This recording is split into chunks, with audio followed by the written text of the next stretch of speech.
corruption was on the basis of the political culture for a very long time. Of course, the current debate associates corruption to a specific political party or to a specific economic sector, but indeed, it has been part of the political culture since the beginning, since decolonization.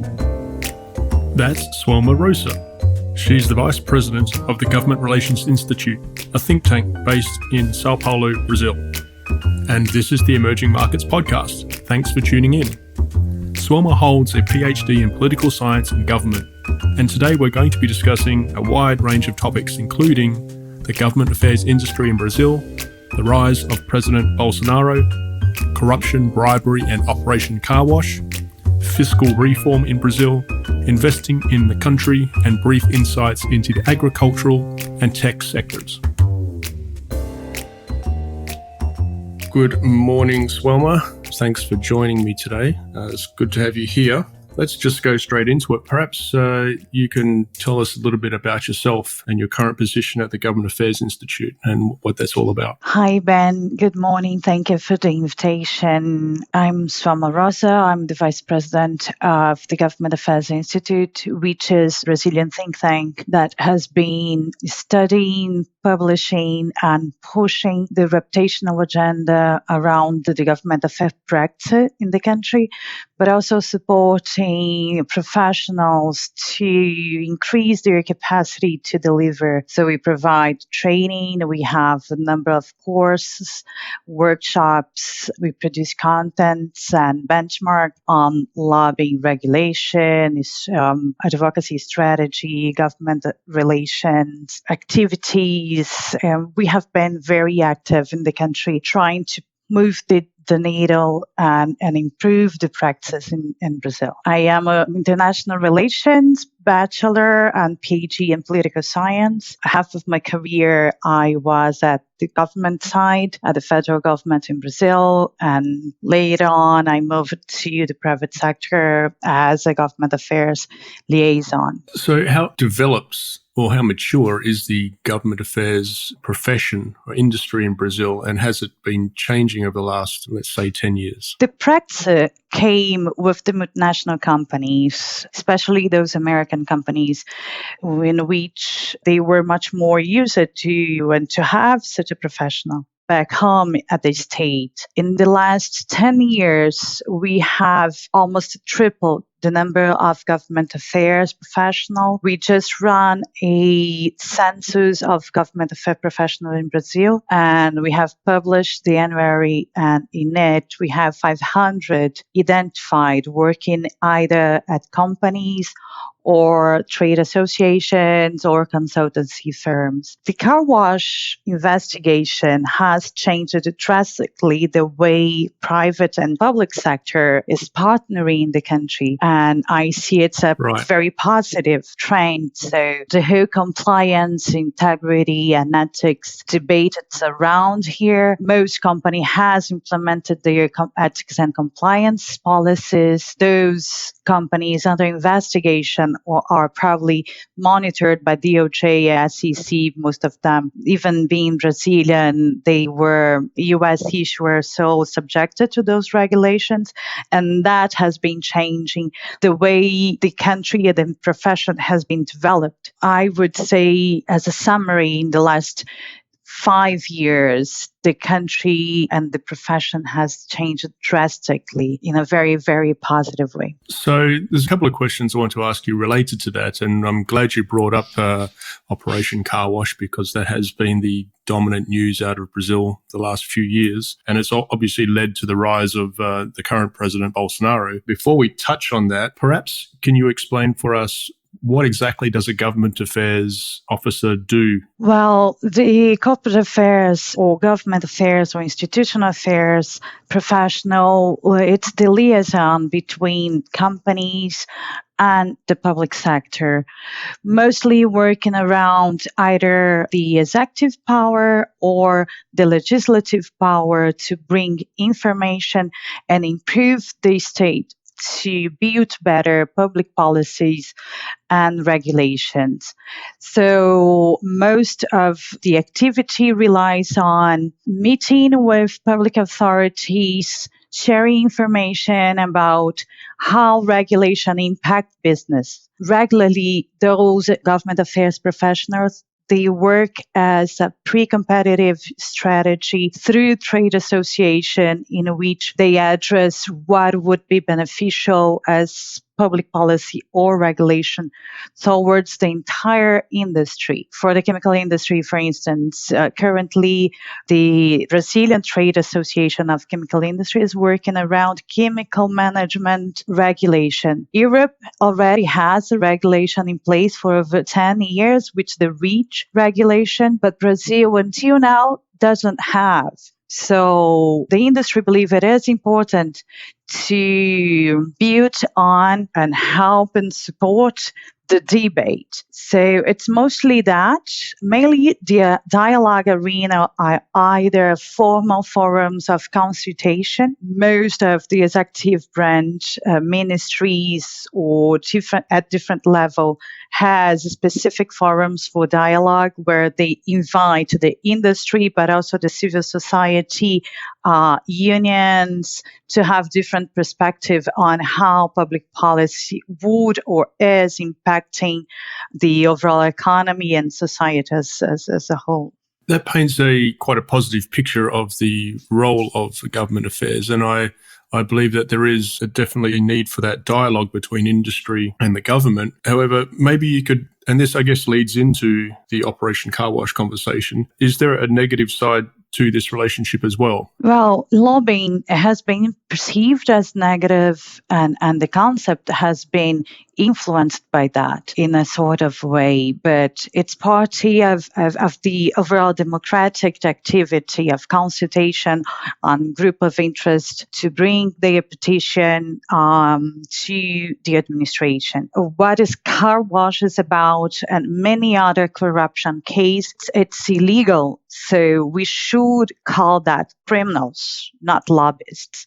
And that's something that we have been working very hard at the IRelGov, which is the Government Affairs Institute. I volunteer at those who are not complying with the legal framework, and those who are bribing, those who are using traffic of influence. Those professionals, they are not lobbyists. They are not government affairs professionals. They are just criminals, and they should be treated as such. Right. Let's perhaps just spend a moment to go over that particular case for those perhaps listening that aren't aware of it. From my understanding, it was a very sophisticated affair where we had something like 8 or 10 Brazilian corporations effectively in a cartel to pitch on projects coming from Petrobras, where there would be sort of no competition between them, and they were having inflated contracts and providing kickbacks to the governments for those favorable contracts. Is that roughly what it was? It is precisely what it was. An infrastructure sector, mainly among the big, largest infrastructure company in the country. They were negotiating directly with the government which project they would take in. And the investigation process started as a money laundering investigation on exchange dollar real, which is the Brazilian currency, money laundering nationally and internationally. And as the investigation process started, they started to understand how the negotiation process to each project was going on and how the financial mechanism was designed in a way to receive the money and to take that out of the country so it could be laundry washed. Right. And we're still seeing the repercussions of that whole affair play out in Brazil now, aren't we? Yeah. The investigation up to now has investigated almost 500 people. We have had 18 companies involved. We have had more than 30 different corporate executives imprisoned. We have had 3 governors of Rio de Janeiro imprisoned. I mean, it's still going on because it's too many projects. Remember that Brazil in the last decade had a number of huge events. The Olympics game, the World Cup of soccer, and many others, huge events that demanded a number of infrastructure investments. So they are going project by project, but they are also going through different networks, and each network, it's an entire investigation by itself. So yeah, it's still going on. Just like this week, somebody else was imprisoned, and that's actually what drove Bolsonaro to the current position as president, from unknown House of Representative to president, the car wash and the opposition to the Labour Party. That's what made him project himself, and that's what shifted the elections last year. Right. I want to open up that conversation on corruption generally in Brazil and also about what it's done to the Brazilian economy. We're going to come on to that in a little bit. But since we've already brought up Bolsonaro, let's speak about the president. He's obviously, as we speak today, I think still in hospital on the recovery checkup from the stabbing he took during the campaign. But what I'd like to do is perhaps if you could tell us a little bit about Bolsonaro's rise, because he's been a senator for Rio de Janeiro for decades, for his essentially career outside of the military, and he was an outside candidate for the presidency. So perhaps you could explain us a bit about his rise to power there. Bolsonaro was one deputado, House representative for over 20 years, almost 30, 27.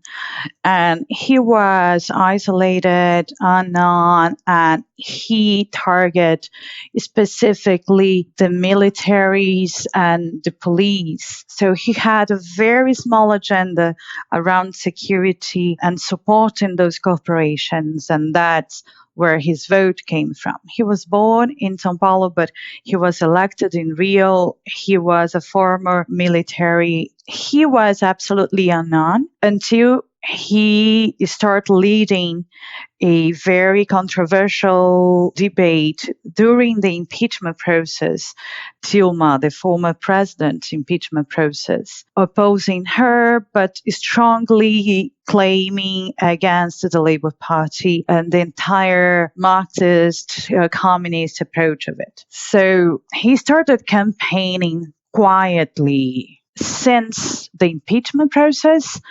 And not only until early 2018, the political analyst was aware of that maybe his candidacy would be a relevant one. Until the beginning of the election campaign, which in Brazil was in August last year, no one really believed he would become president because he is very confrontational and noisy in his positions. But as the election progressed, he started to become a viable candidate, and the attack in one of his campaign events, that's probably what was final to elect him president. But his position and the reason he rised is this anti-corruption sentiment that the country and the electors, the voters had raised it because of the whole car wash process and fed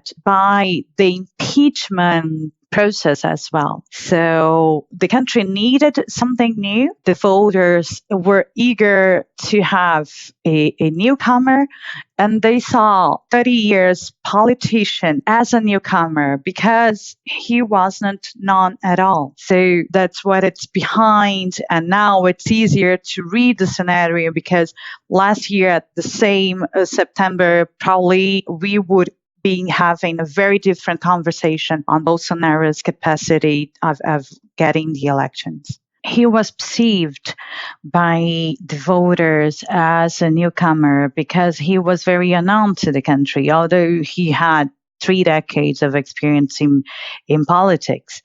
But that was this necessity that the Brazilians had after seeing so much coming out of the car wash investigations through the impeachment process. The country was actively on the streets for years, and they needed something new. Well, that's at least what the reads from inside, because if you consider the outside, the external influence to it, Bolsonaro has also mimetized much of the Trump's election campaign, including the tone, the noise, the confrontational behavior, and also the Twitter strategy. So the communication strategy was also copied by what was going on in the States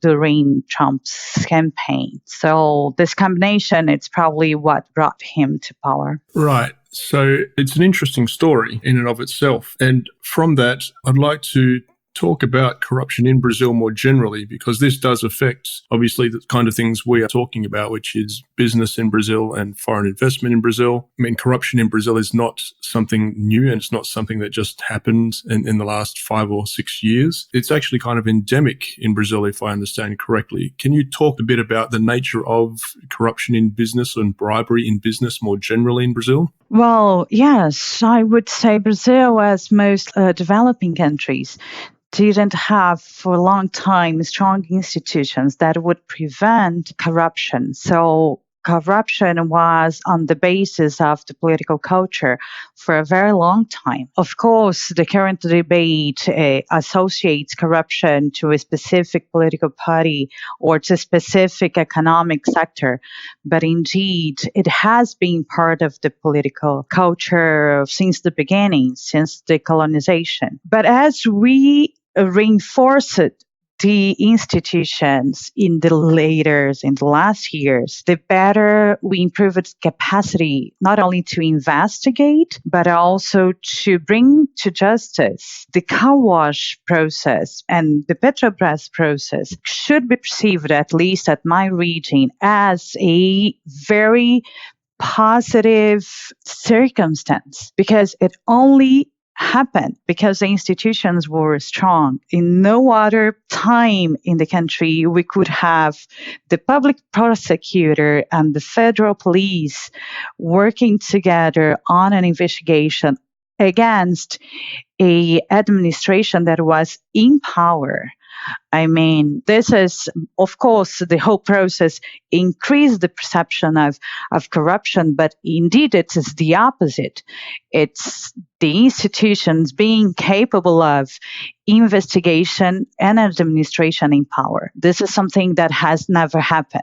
That's the beauty of it. The point here is how much those institutions are still be vested of power and enforcement capacity, and how much this is going to change the political culture in the country. So that's the question for the future. Right. I mean, that's a very interesting point, the way you speak about the institutions able to sort of fight back against something that's been there for decades, if not centuries. So I guess that's a positive aspect of the whole scenario that we're speaking about. But what I'd like to ask you about now really is moving into more of the conversation about business and the economy in Brazil. Obviously, the economy in Brazil has taken a hit over the last few years, and that's probably due to a number of different factors, and maybe you can explain a bit about that as well. But sort of post-Operation Car Wash, I know that it's still in progress, but after the uncovering of the bribery and corruption scandal over the last 2 and 3 years, what effect has that had, firstly, on the economy in Brazil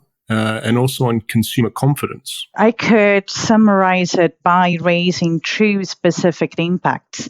The first one is infrastructure investment has been the driver of the Brazilian GDP growth for a long time. If we go back to the economic crisis of 2008, Brazil was one of the countries that was not heavily affected. Indeed, the economy kept growing, and somehow the economy captured captured the opportunity of having the States and Europe and other countries into an economic crisis. Just before that, we had the peak of commodities prices, which led to almost 5 years of meaningful growth in the country. But as the car wash investigation came into light and those companies that were driving the implementation of those infrastructure investments, this is something that hugely impacted immediately the economy. At the other side, we had this whole political turmoil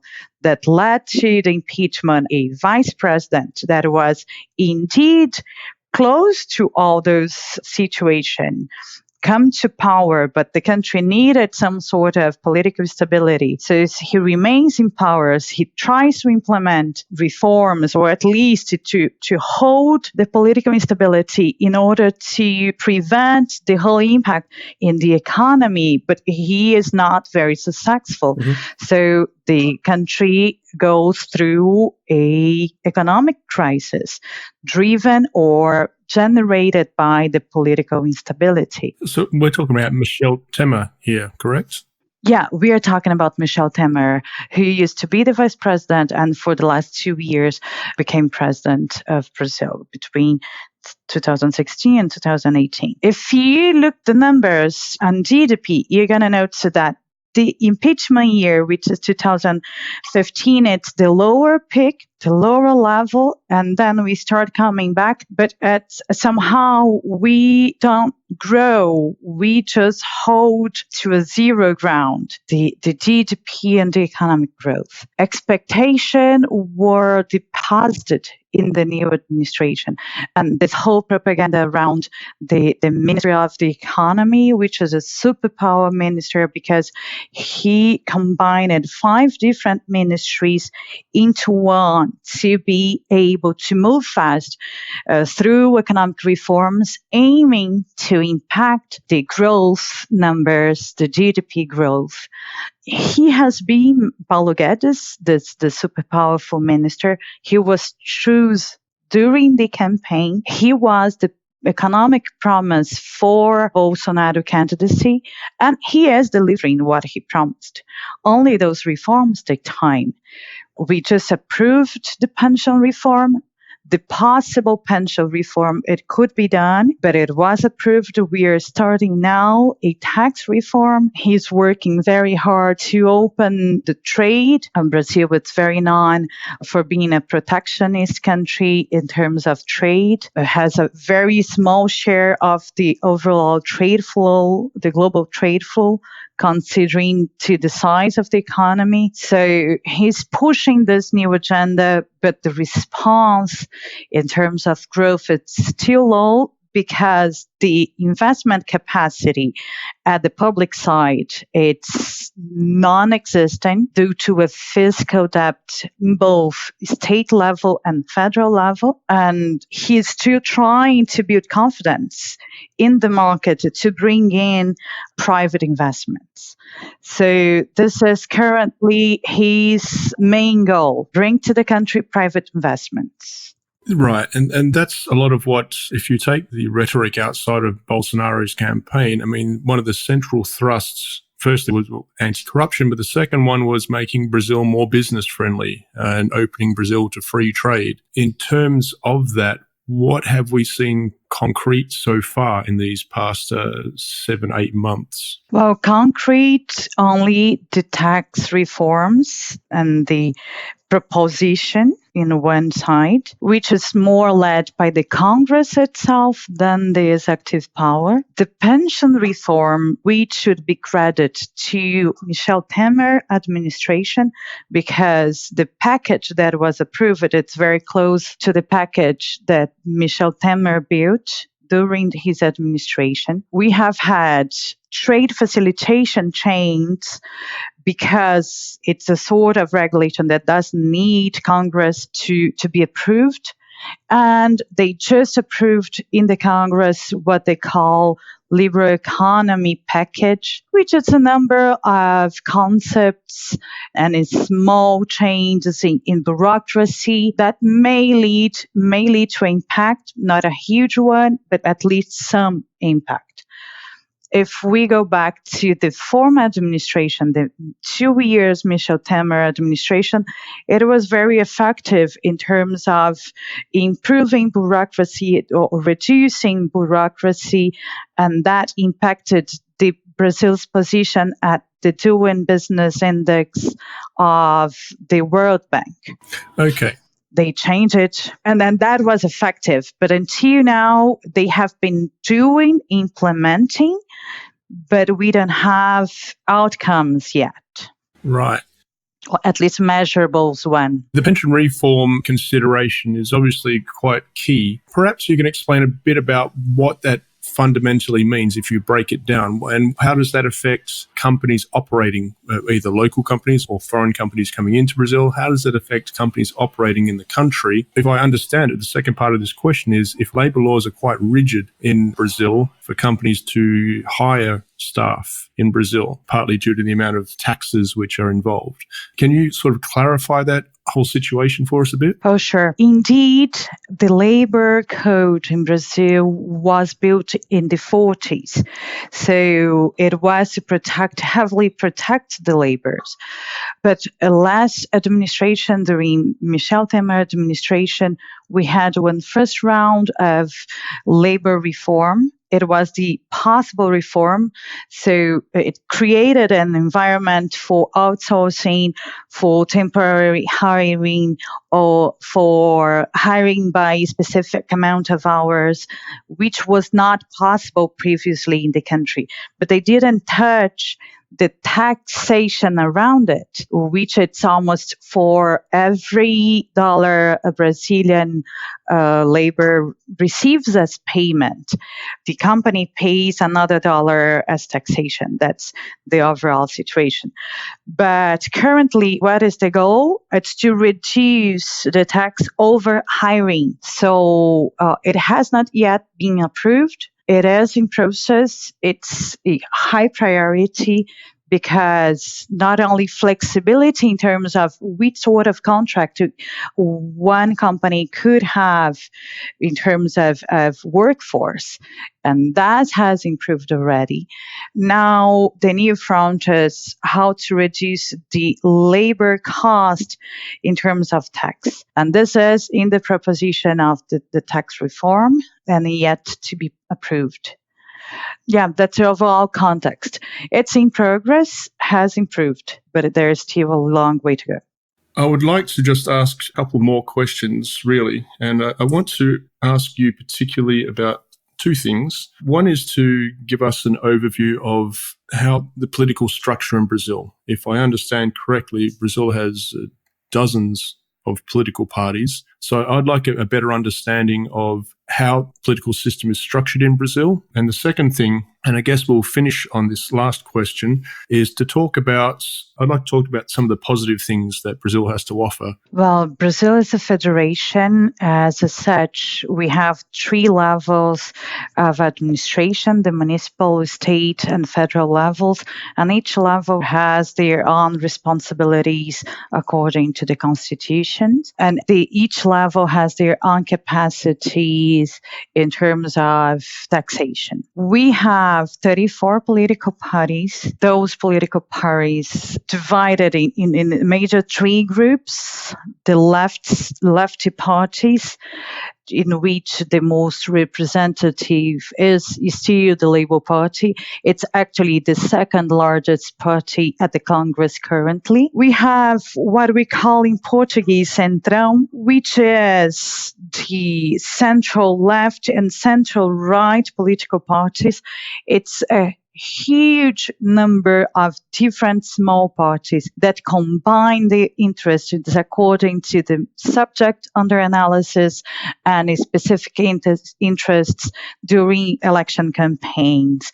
And this is the mass that moves either to support the administration or to oppose the administration according to different topics during votes at the Congress.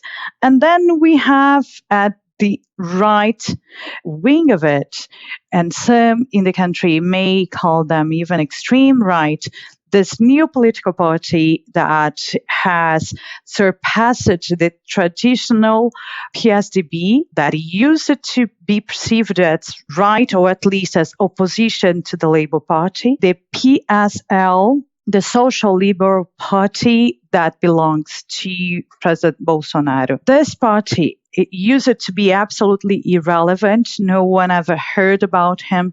But with Bolsonaro, they became the largest party at the Congress. They don't have identity yet. They are learning to behave as a party in opposition to the Labour Party that has a very strong ideology, very strong alignment, and holds strong positions together. So because we have this huge amount of party, building majority at the Congress, it's one of the most difficult efforts anyone can try to have. Traditionally, until Bolsonaro administration, the way that a president would try to build coalition to make sure that he had the capacity to approve the bills of law he needed for his administration would be by dividing the ministries to different parties.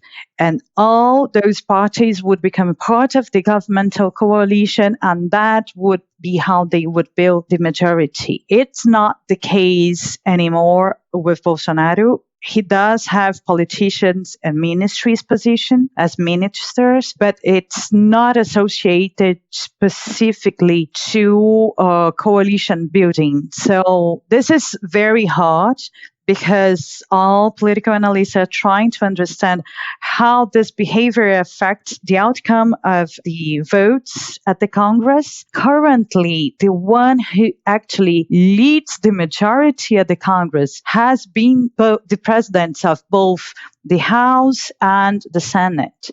And that's very peculiar because traditionally, ever since the New Democracy in 85, the executive power was the leading power, but somehow for this administration, the legislative branch has a huge capacity to hold and lead its own agenda. And Rodrigo Maia, which is the president of the House of Representatives, and Davi Alcolumbre, which is the president of the Senate, they have been the one actually controlling how majority behaves toward specific agendas. Okay, so this is quite an unusual situation. Do you view that then as a positive, unusual situation? Well, as a political scientist, I always consider power independency and strength positive.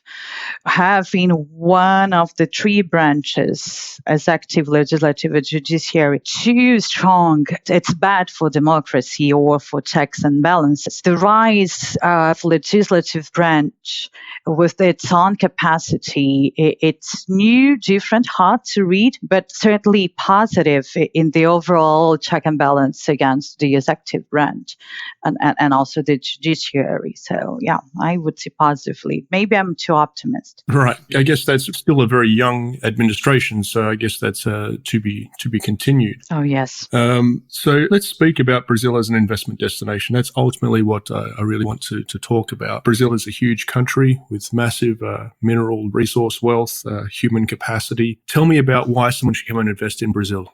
Well, Brazil has been lately changing a number of regulatory environment that would be huge opportunities in specific sectors. The one I'd like to bring to attention is oil and gas. For ever since the 40s in the late century, Petrobras have been a monopoly in every aspect of since the extraction of oil up to distribution. And now this monopoly has been broken. Not only that, there are divestitures of Petrobras. They are leaving specific businesses. All that is currently in the market trying to be sold. And there's a number of oil and gas companies that has been working on and already bought some of those divestitures at Petrobras. So oil and gas is certainly a new trend because of this change in the monopoly system in the country. The other thing that has been changing, it's the mining sector. There are, as you know, a number of indigenous community in the country. There are a number of, most of the mining opportunities close to the Amazon region. Currently, there's still mining opportunities in Minas Gerais state, also in Goiás state, but mostly in the Amazon region states. There are some change in facilitating international investors to invest in mining operations, and there are a number of minerals available and huge stock of it. So this is something to be considered. Vale, the largest mining country, has been facing safety challenges in their operations. They had two major events that made them unable to invest in new operations and try to improve their manufacturing capacity now. So this is certainly another area. The gas market, it's opening now in Brazil. There's a new market regulation for natural gas. This will change drastically the cost, not only of availability, but also in terms of distribution. That might lead to opportunities in sectors such as petrochemical, fertilizers, and all sort of industry that is heavily dependent on natural gas, either as a feedstock or energy. There are a number of upcoming privatization processes. One of them, it's in the electoral segment, the Petrobras. It's also being prepared to be privatized. This is also something to consider. Other than that, the country is trying to attract startups and technology, all sort of technological companies. That's also part of their priorities in terms of investment. It's coming on October 10th and 11th in São Paulo, a governmental event called Brazil Investment Forum. And they're trying to sell the projects they have in portfolio and the investment opportunities also. At infrastructure, the only thing they have in pipeline are naturally PPP opportunities. So they do have packages on water and sanitation and also in roads and ports too. Those, I would say, they highlight. Other than that, most sectors are just waiting to perceive the impacts of the new administration measures on economic policy. Okay, the big major sectors there you've covered that most people would be familiar with in Brazil. Certainly resource extraction is something that Brazil is well known around the world for. Perhaps what it's less known for is any development of any technology sector, which you sort of touched on there as well. And I guess I'd like to finish this conversation perhaps talking about the opportunities for startups and the environment for young entrepreneurs. Yeah, well, later in the country, three major groups of startups have proved viable by leading unicorn startups. One, it's what we call agrotech. I mean, Brazil, it's the largest producer of commodity and most technology around commodity production. It's heavily needed, all those related to climate analysis, crop previsibility, planning. There's a huge amount of technological development around that, and Brazilian agribusiness capacity, it's heavily based in technology. It's large producers, not small farms. And this is an area that we have been seeing a number of investment. Israel companies, startups are certainly targeting the market, but there are a number of Brazilians too. So all sort of technology to provide services for agribusiness is certainly a lead. Mobility, which is a challenge because of the all large cities. So there is still opportunities around that, and mobility associated to security because of the violence level of major cities, large cities. So it's both together. And the third one is fintechs. Brazil bank system was heavily dependent on technology because it was an early adopter of technology because of the high inflation rates during the 80s and early 90s. So a number of new technologies on how to manage portfolio was developed in Brazil beforehand in comparison to the States and to most European countries. There's a sort of capacity in which the country is recognized for. So fintechs, it's also a zone and opportunity that has been growing, and there's a number of national, international fintechs operating here and growing fast. Great. That sounds positive, and I'm glad we can finish this conversation on a positive note. So I'll take the opportunity to say thank you very much for joining me, Suelma. Thank you. But it was really great chatting to you, and I hope we can catch up in a few months to see how those changes in progress has come to term. Absolutely. Thanks a lot. Thank you. Once again, I would like to thank Suelma Rosa for joining us today on the Emerging Markets podcast. The podcast is produced by Pequod Advisory Group.